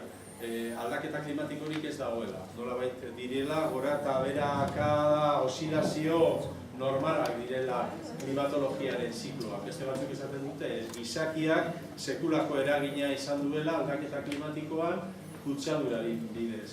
Hori nola aztertzen da? Bueno, aztertzen da, lurra aztertzen hor geruzak, ikusi kutsadura nola joan den, nolabait estratifikatzen eta geologiaren bidez. Gure antzinako, Zumaiako flitzetan, hor ikusten da, gure lurraren, Euskal Herriaren lur bezala, gure jatorria hor Zumaiako flitzetan irakurtzen da. Baita Gugeiako dantzan, izpazterren. Osea, ez bakarrik Gipuzkoan, Bizkaian Orduan bai, zientziaren eginkizunetariko bat horixe da, atzerantz begiratzea, edo Darwinek egin zuen bezala, oraindik ere Darwinen teoria eta bere observazioa Galapagosen egin zituenak oso interesgarria dira, eta berak nolabait gaur egungo natura, edo garaiko natura behatzen, ulertu zuen denbora asko eta askotan iraganean gertatutako biologiaren eta bizigaien evoluzioaz jabetu zen.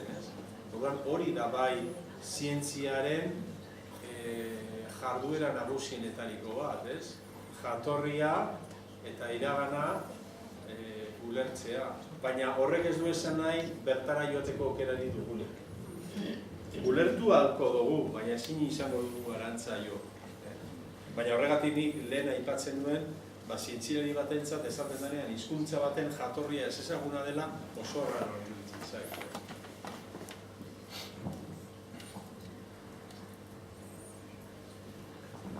Azkenean berak ez du egin bere.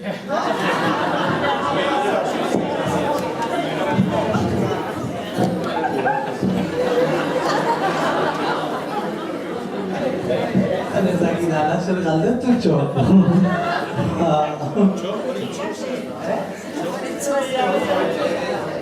Gazte ikusten hauzulako. Bai. Sasoian zaude, bai. Kalimotxoaren formula, badakizu? Ez? Ez, eta gustatuko dut lehitzaidak egitea, bai. Ostirala izanik. Bai. Ni gehiago garagardo salia naz. Bai. Baina, bueno, Sabino, uste dut... Sabino, beti, ezautzen dut aspaldi beti, bere abizenaz ez nahi inoiz goratzen ezak, idan arana, edo araina.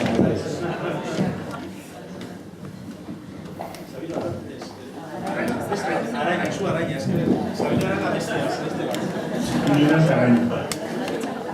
Bueno, zu Ikerbazkeko parte zara eta Jakiundeko parte zara.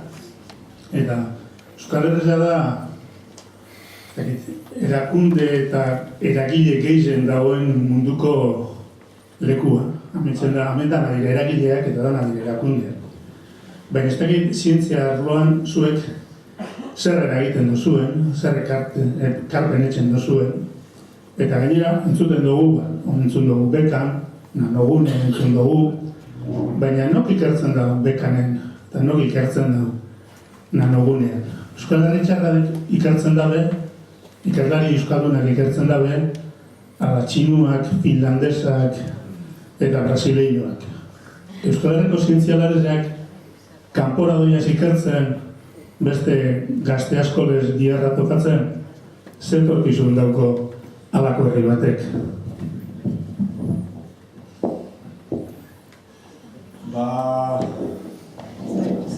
Ez da, Fermatek esan zuen bezala,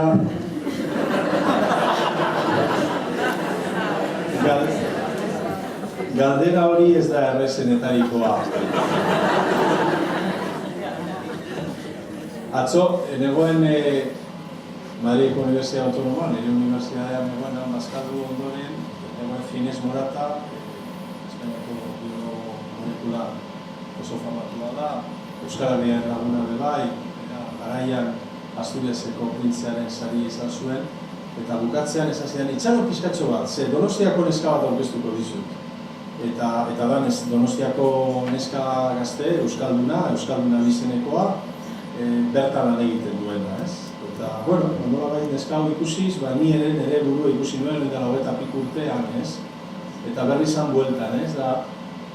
Ez dakit nik uste dut badokagula zer pentsaua, baina ez bakarrik seguramente zientzia, baina.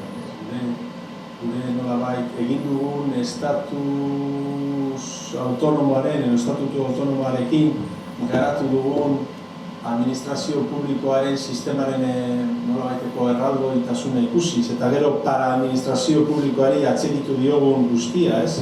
Azkenean zuk esaten duzun bezala, ez? Publikoa zer da? Unibertsitate publikoa da, baina gero Ikerbazke eta beste zentro guzti horiek ez dira publikoak, baina diru publikoa erabiltzen dute, ez? Semipublikoa izatearen, ez? Semipublikoa izatea beti oso komplikatua da, ze azkenean zaude diru publikoa erabiltzen, baina konpromiso publiko hori ez dago horren, ez? Azken batean, hezkuntza publikoan ari zaretenak, unibertsitate publikoetan ari direnak, ari garenok argi daukagu zertan ari gara, zerbitzu publiko batetan ari gara, ez? Eta horrek baditu mugak, baina baditu baita ere abantaiak, eta azkenean gure helburua argi dago. Claro, semipublikoaren arloan sartzen zenean gauzak askoz ere bihurriagoak bihurtzen dira, ez? Eta gero zientziara eta bueltatuz, garaian egin zen hausnarketa zen, hori datorkigun dela 10 urte, ez? Ibarretxean garaitik etorri zen hausnarketa, esan ez, daukagun sistema publikoa agian trinkoegia da, ez dauka elastikotasun nahikorik administrazioaren aldetik, nahi ditugun ikerlariak ekartzeko, eta gero 10 urte sistema hori garatu da, baina karo, 10 urtez hori garatu ondoren ikusten direnean emaitzak galdetu aldiozu buruari, ea elastikotasun eta malgutasun hori modurik aukaposonean erabili den, ea erabili dugun benetan behar genituen ikerlariak ekartzeko, edo erabilia izan den ona batzuk etorri eta oso modu erosoan bizitzateko hurrengo urte askoz, igual herriarekiko konpromiso gehigarri barik, ez?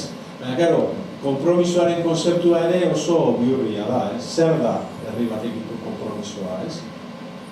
Klaro, garaian, eta hori euskalduntzen prozesuetan, irale zer gertatuko da iralerekin amendik eta 5.000 urtetara, adibidez. Ez dago argi.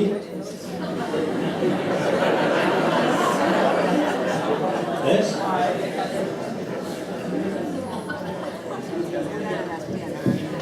Ez dago argi, amendik 5.000 urtetara zer gertatuko da iralerekin, ze, klaro, garaian, eta hori Frankoren garaia zen, baina garaian hemen hitz egiten zen, en castellano o en vasco, eta orduan argi zegoen, eta hori jente gehienak onartzen zuen, baita ere euskeraz ezekienak. Eibarren etorkin piloa zeuden garaian, eta askok ez egiten euskera, baina euskerarekiko normalean jarrera positu esaten zen. Ez dakit, baina badakit komeni zaidala eta gogoko izango nukela, eta belarria jarriz, jenteak azkenean ulertu egiten zuen Eibarko euskera. Eta gero hitz egin, hitz batzuk eta urteekin, hasi eta joan aekara eta ikasi pixkatzo bat, eta gero semea lebei ere. Claro, oin gauzak asko aldatu dira, oin ja hizkuntza anitza jakin behar ditugu, ez? Inglesa noski, erdera noski, ja erderaren balioa asko areagotu da azken 40 urte hauetan, ze lehen ematen zuen, espainola edo gaztelania zala Espainiako hizkuntza, ez? Baina hori konturatu gara, munduan zehar 5.000 milioi lagunek hitz egiten dutela, eta Estatu Batuetan bigarrengo hizkuntza dela, eta etorkizunera begira, espainola jakitea, naiz eta euskalduna izan, eta abizen guztiak euskaldunak izan edo ez, berdin zait, naiz eta euskalduna izan da hemengoa, erderaz jakitea, kriston abantaila da gaur egun, eta gure inok ez dio esango semea labei ez ikasi erdera, estatu zanpatzailearen hizkuntza delako ez, hobedozu erdera jakitea, segero Euskal Herrian langabezian egongo zarenean, horrekin joan alzara Londresera, eta Londresen hotel batetan recepzioan lan izango dozu, erderaz dakizulako, ez euskeraz oso ondo egiten duzulako eta pendiente oso pisutsua dara mazulako belarrea.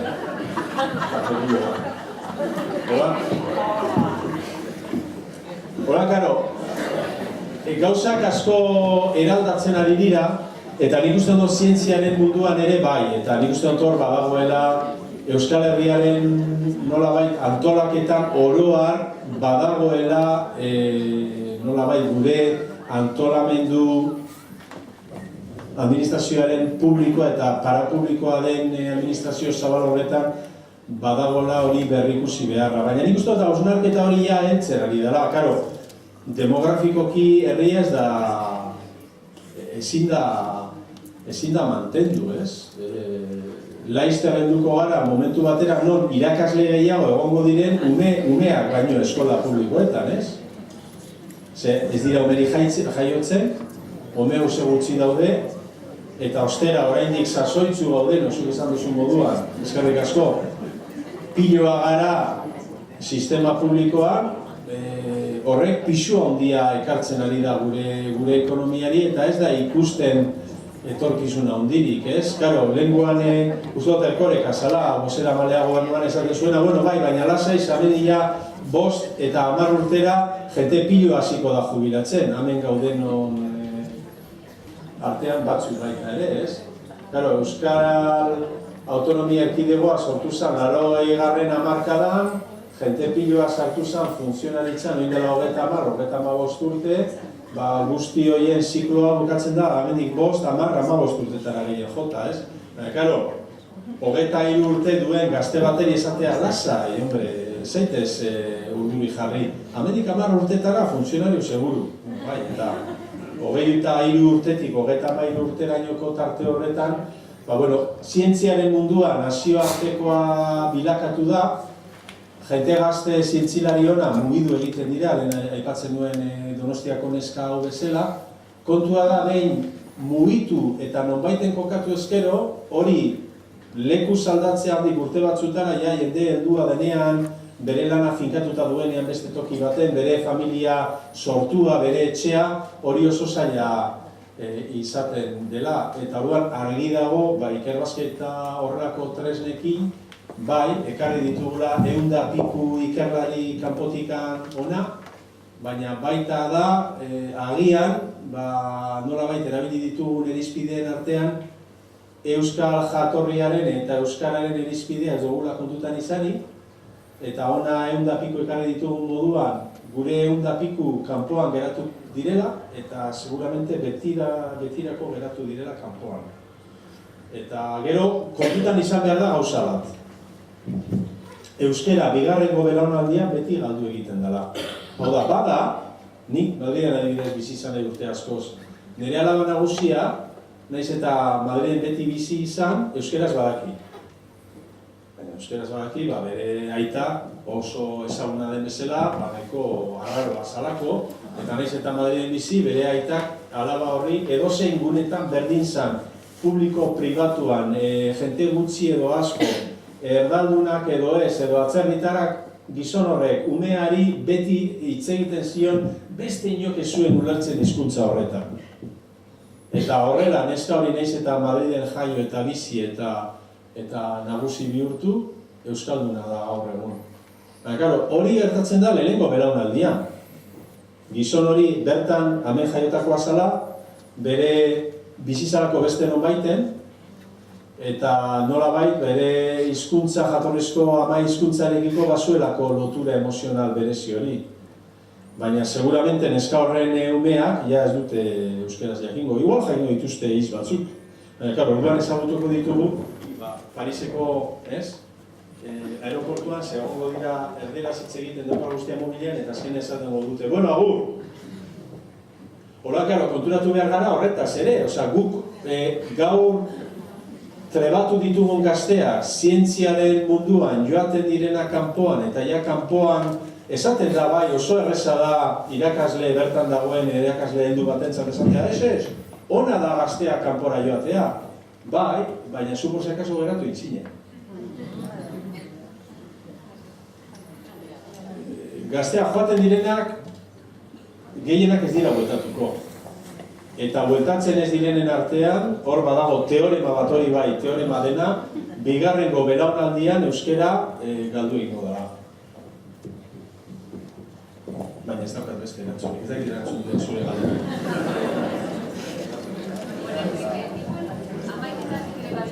Bai, abizkoa dago, beste galdera bat badago, igual Amaliak hartuko dugu eta...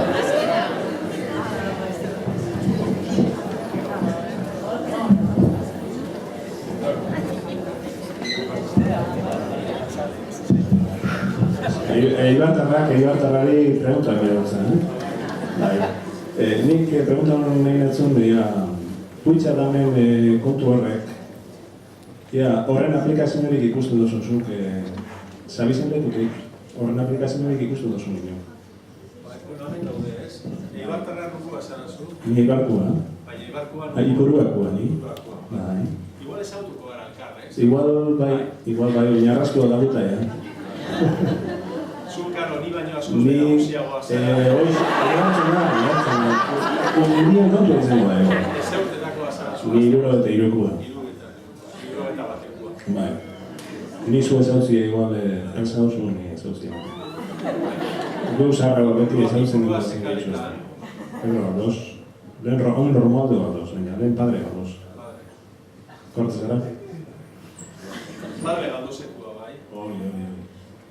Bai, bueno, nik arretzera dieta gula. Oin fan gizazoa. Nik uste dut, ez da, ni ez nahi unibertsitatean, bueno, bai, irakaslea nahi, baina ez daukat zuek nolabait institutuetan eta eskoletan izaten duzuen didaktikarekiko harreman eguneroko estu hori, ez?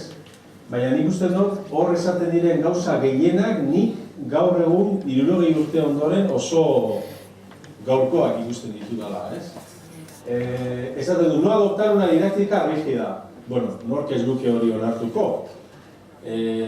Askotan hezkuntzan izaten diren zailtasunen artean da, azken batean irakasleak dituela aurrean 25 ume edo 25 gazte, eta 25 horiek jarraitu behar dutela eredu berbera, liburu berbera, erritmo berbera, gela berean egon, danak berdin eserita, danak berdin isilik, eta ostera ume bakoitza mundu bat da. Orduan, personalizazioaren behar hori, nik uste dut, geroz eta biztakoagoa da. Kontua da, ea hezkuntza publikoan hori jasoa den, eta ez da pribatuan ere, ez? Ero gutxiago ere pribatuan, ez? Baina bueno, hori da erronka azkenean, Gero, no olvidar el origen de las matemáticas, hori oso importantea da, historikoki gauzak ulertzea oso importantea da, ze bestela historiaren perspektiba hori galtzen badugu, hor sartzen gara zailtasunetan. Ni goratzen nahi, 12 urte egindakoan, hor 6. mailan edo sartu ziren jarri zituzten programa berriak. Eta matematika berria sartu zuten liburuetan. Eta hor hasi ziren nolabait kalkuluak eta jarri barikan, betiko errokarratuak eta operazioak eragiketak hasi ziren logikako kontuak eta liburuetan azaltzen.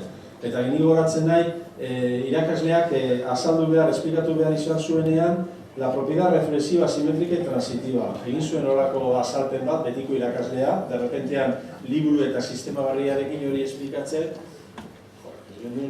piparrik ere ulertu. Erdera zen garaia. Eta batak bestere galdetu ditu, ¿tú has entendido? Bueno, ¿tú has entendido? Bueno, ¿qué hacemos? Pregunta, claro, garaiak klaseak ginen 63 lagun. Ni nintzen zua 62, eta nire atzetik zegoen Zulueta 63 lagun. ¿Tú has entendido? Dana gutila? Pregunta. El gila gaitzen nio, berari ez genioen esaten.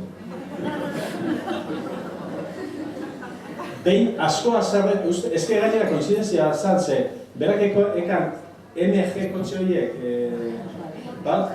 Eta gero bera ditzen zan Gil. Eta orduan MG, Gil, orduan ja motea garatu izteren ez Gila. Bueno, total, katzonde bat ezaten zan berakin, da behin azarretu izan asko gurekin, ze kotxe hausi zuenean lasai ondoan izazikalean aparkauta, baina udaberria zen, eta zegoen hautzez beteta eta kristala hautzez beteta zeukan, eta norbaitek atzarrarekin idatzi zion X solente, baina X, X-ekik idatzi zion.